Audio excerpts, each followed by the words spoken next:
प्यारे दोस्तों, सादर अभिवादन। मैं हूं महेश कुमार वैद्य और आप देख रहे हैं एनजेपी हरियाणा। दोस्तों, देरी से ही सही, कांग्रेस ने अब उस 5वें विधायक का नाम भी उजागर कर दिया है जिन पर क्रॉस वोटिंग के आरोप थे। नाम वही है जिसकी चर्चा पहले से थी, रतिया के विधायक जरनैल सिंह। 4 नाम पहले ही सार्वजनिक कर चुकी है कांग्रेस। उन नामों पर चर्चा हम एक बार फिर आपको बता देते हैं। लेकिन सबसे अहम सवाल यह है कि आखिर कांग्रेस ने इतनी देरी क्यों की? कांग्रेस हाईकमान ने भी इतनी देरी करने क्यों दी? बीके हरिप्रसाद ने जब 4 नाम बता दिए थे, 4 भी देरी के बाद बताए थे, तब 5वें नाम में इतनी देरी क्यों की? आखिर 5वें दिन 5वां नाम क्यों उजागर किया गया? कांग्रेस को ऐसा क्या डर था जिससे उसने अपनी फजीहत कराई?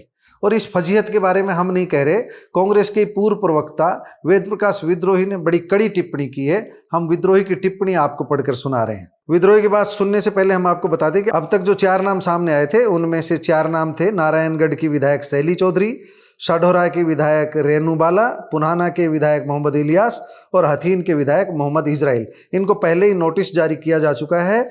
कांग्रेस की अनुशासन समिति के चेयरमैन धर्मपाल मलिक की ओर से इन 4 को पहले ही नोटिस जारी किया जा चुका है।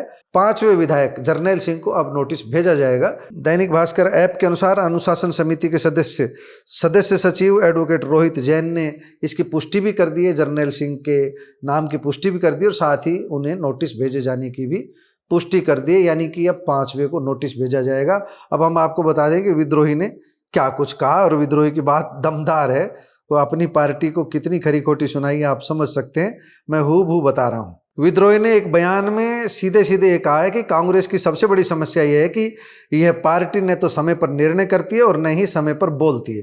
कांग्रेस समय निकलने के बाद लाठी पीट पीट कर अपनी खुद ही भद्द पिटवाती है। इसका ताजा उदाहरण हरियाणा राज्यसभा में कांग्रेस विधायकों की क्रॉस वोटिंग है। सभी जानते हैं कि राज्यसभा चुनाव में हर राजनीतिक दल के विधायक को अपना वोट डालने से पहले अपना मतपत्र अपने दल के चुनाव एजेंट को दिखाना कानूनी रूप से अनिवार्य है, ताकि संबंधित दल को पता हो कि उसके विधायक ने किस राज्यसभा उम्मीदवार को अपना वोट दिया है।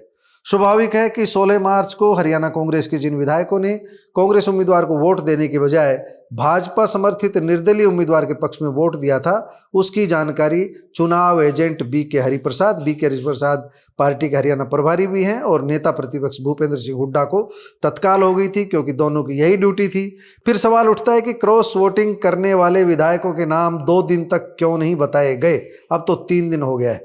विद्रोही ने कहा कि 16 मार्च को ही ओडिशा में भी कांग्रेस के 3 विधायकों ने क्रॉस वोटिंग करके कांग्रेस के साथ धोखाधड़ी की थी, लेकिन ओडिशा कांग्रेस ने मतदान की समय सीमा खत्म होने से 1 घंटे पहले क्रॉस वोटिंग करने वाले तीनों कांग्रेस विधायकों के नाम तत्काल बता दिए थे। उनमें से एक भी विधायक यह कहने की स्थिति में नहीं रहा कि उसने क्रॉस वोटिंग नहीं की। दूसरी ओर हरियाणा में जो काम 16 मार्च की शाम 4 बजे हो जाना चाहिए था, उसे बताने में हरियाणा कांग्रेस के प्रभारी बीके हरिप्रसाद ने न केवल 2 दिन लगा दिए, अपितु क्रॉस वोटिंग करने वाले 5 विधायकों में से 4 विधायकों के ही नाम बताए।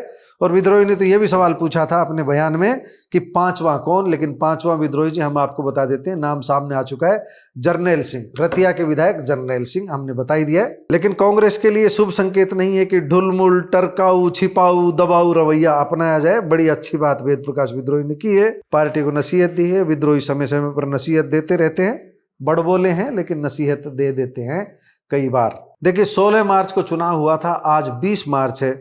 अब जाकर के 5वें दिन ये बात सामने आई है कि कांग्रेस ने अपने 5वें विधायक जरनैल सिंह को भी नोटिस दिया है। कमाल की बात है। अब कांग्रेस ने 7 दिन में जवाब मांगा है। 7 दिन में ये विधायक जवाब देंगे कि उन्होंने क्यों पार्टी विरोधी गतिविधि में भाग लिया, क्यों पार्टी के खिलाफ वोट किया। उनका जवाब संतोषजनक नहीं हुआ तो उनके खिलाफ कार्रवाई की जाएगी। क्या कार्रवाई होगी ये आने वाले समय में आपको पता लगेगा। यहाँ ये बता दें कि जरनैल सिंह तीसरी बार विधायक बने हैं। पहली बार वह इंडियन नेशनल लोकदल से जीते थे और रतिया विधानसभा क्षेत्र से 6 बार विधानसभा चुनाव लड़ चुके हैं। उन्हें 3 बार जीत मिली है और 3 बार हार नसीब हुई है। इस बीच हम आपको बता दें कि कांग्रेस के विधायक कुलदीप वत्स के आक्रामक तेवर भी सामने आ चुके हैं। कुलदीप वत्स का बड़ा आरोप है कि कांग्रेस पार्टी को कांग्रेस के नेताओं ने बेच दिया है। एक तरह से कांग्रेस के साथ गद्दारी की जा रही है और उनका कांग्रेस में मन नहीं लग रहा है। ये हमने आपको कल बताया ही था किस तरह वह कांग्रेस में दुखी है, उनकी आत्मा दुखी है। दोस्तों, कांग्रेस ने देरी से नाम क्यों उजागर किया? 5 विधायक का नाम देरी से क्यों उजागर किया और 4 विधायकों के नाम भी देरी से क्यों उजागर किए, इसके पीछे कांग्रेस की क्या रणनीति रही होगी, क्या नीति रही होगी, क्या कुछ पार्टी छुपाना चाह रही होगी।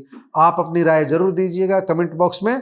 हमारी राय हम ये दे रहे हैं कि कांग्रेस का ये ढुलमुल रवैया है, कांग्रेस किसी को बचाना चाहती थी, कांग्रेस के किसी नेता का व्यक्तिगत इंटरेस्ट था इन नामों को सार्वजनिक नहीं करने का। नमस्कार, धन्यवाद।